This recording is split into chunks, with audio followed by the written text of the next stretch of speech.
Hey, this is Ronald. In this video I tell you 10 essential video editing tricks everybody should know. Let's start with the first one. Stop your audio for important things. This can be something that is said or that you see on the screen. For example, this guy shoots an arrow and we really want to focus on this event. We raise the tension by adding some music until we pause the music to draw the viewer's attention to what happens. And of course you can use the same method when you want to emphasize spoken words. Do you remember the spinning top at the end of the movie Inception with DiCaprio? Do you want to know if it fell after the camera stopped rolling? I don't know. But can you see how much effect it has when the music stops? Impressive. Number 2. Kill your darlings. You might have a lot of good footage you all want to put in a single video.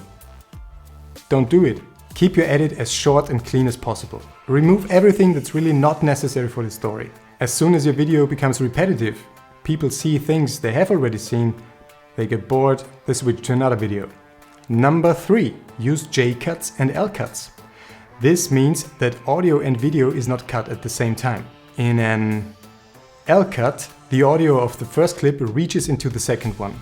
This forms an L in the editing software because the audio is longer than the first video clip.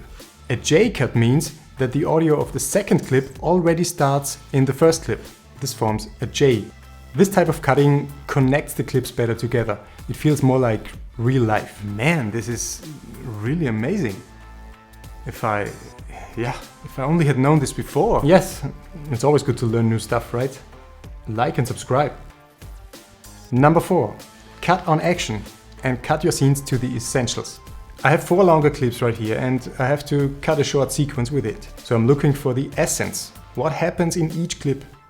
And here we see he takes out the arrow, then he draws the bow and finally he shoots. Boom. I make a cut when something happens. Not before, not after, right on the action. The original footage was 5 times as long. If we put everything in, we have to wait 10 seconds until anything happens. With these quick cuts with only the essence of each clip, it's much more interesting. Number 5. Use the 30-degree rule, which says if you film the same object and you cut, then move your camera at least 30 degrees from your first angle. Otherwise the two shots look too similar and the cut feels unintentional. For example, if I take my guitar like this, it looks a bit weird. Both shots show nearly the same and it looks more like a flicker than a real cut. But if I do it like this, it looks better because I introduce another intentional view to the scene. You can use the 30-degree rule even when you have different shot types, like when you switch from a wider shot like this to a tighter shot like this. It feels wrong when your angle stays the same. It looks more like a zoom effect. If you change the view by at least 30 degrees, it looks better. Number 6. Use close-ups correctly.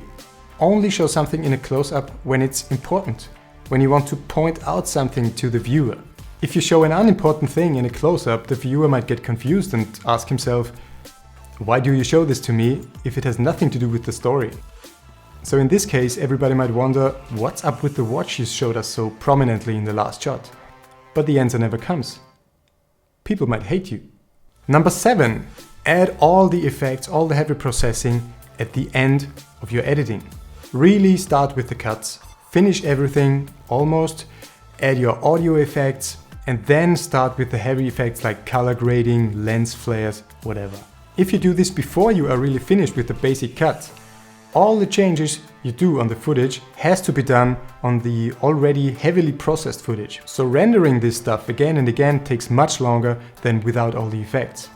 Especially if you add audio effects to your footage, you really want your software to react quickly. On weaker computers it happens all the time that some frames are dropped and your video lags some frames compared to your audio. And if you then want to place a punchy audio effect exactly when something happens on the screen, this might get tricky because you don't see it in real time. And believe me, I had to struggle with this a lot when I cut music videos on my older 13-inch MacBook Pro. Number 8. Edit faster with shortcuts. I use Final Cut Pro where you simply choose an action like left trim and apply it to a key. For example, when I edit my YouTube videos, this one here, I have to cut out most of it. Why? Because I have to say everything 5 times until it's somehow correct. Without using shortcuts, I would have to make a cut, select the clip I want to delete, press delete, put the mouse where I want to move on. This is awkward and not very ergonomic. So I use, for example, the shortcut for trim left. I just move the mouse to where I want to cut, press G for trim left, and I move on. Since I do this 250 times for every video, it definitely saves a lot of time. Number 9, use simple cuts whenever possible. I think Casey Neistat is a master in storytelling. He only uses simple cuts, no fancy transitions, no fancy titles whatsoever. He even tweeted 3 months ago to somebody who wanted to help him with cutting his videos. And long story short, he just wrote, "It's not creative to buy plugins and use them. Everybody can do that." If you want to read the whole stuff, just pause the video for now, but I have to move on. And finally, number 10. If you really have to use a transition, at least make it your own. Don't buy it. For my last music video, I shot 2 in-camera transitions I want to share with you. Put some effort in, plan your shots, film your in-camera transitions and edit them correctly. Don't just buy a plugin.